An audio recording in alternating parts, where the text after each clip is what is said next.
the end of the day, if I have invested, I have to return my capital first. To return my capital, I didn't see any profit that will indicate to me that your capital will be back by this year. Every year instead it was losing, and therefore if you are losing, you better stop. Yeah? I stop. This is the story of Brano Gabriela Award, the owner and the manager of Gumbo Vegetable Farm in Juba City. Brano started the farm in 2008 with great hopes of growing different types of vegetables in 60 acres of land. We started it in 2008. We started clearing the land first. It's about 65 hectares. Then we started first with vegetables. All sorts of vegetables has been tried, and many other products. Hey, how are you? Fine. Good. Okay. See you. Yeah. Even my dogs are abandoned. You forgot me. I had dogs. These are the machines Brahano imported to help maximize the $80,000 investment. After 4 years of hard work, the machines are now abandoned and rusting in the farm. We started bringing unnecessary machines. This is, for example, planter, tractors, of course, and harrower. A lot of money has been put up into this farm.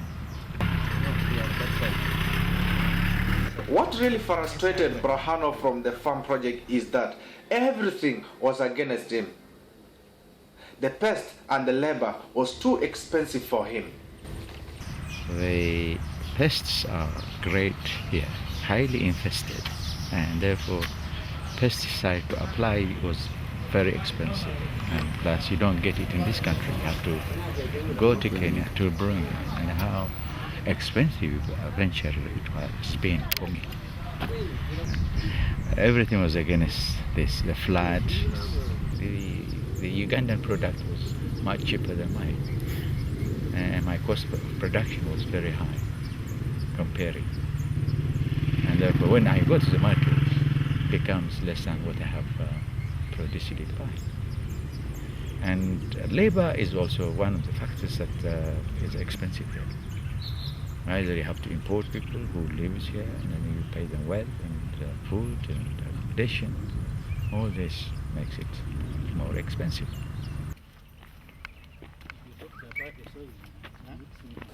Milton Wache, the former farm manager, says him and over 20 workers and casual laborers lost their jobs, leaving them in a desperate situation. And now the project stopped.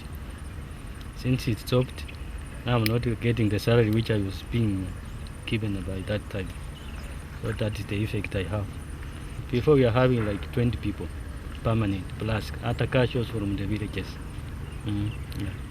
After stopping, some they don't have work, some are just idling there.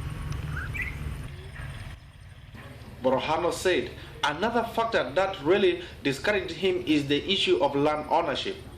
He was not owning the land, spending thousands of dollars on lease. He added that he had no technical support from the Ministry of Agriculture, such as experts, to help him fight pests. Land has to be owned by the person who is cultivating, because having not land issue has to be solved at the end of the day. Yes, it is community. Yes, community can own it, but how would they work with a partnership of a partner? They want to develop it for other things, they will be stopping it. And therefore, having put all that money, the return is in long term in agriculture, not less than 10 years. You're lost.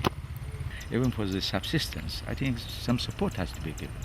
Some extension from the Ministry of Agriculture has to arise.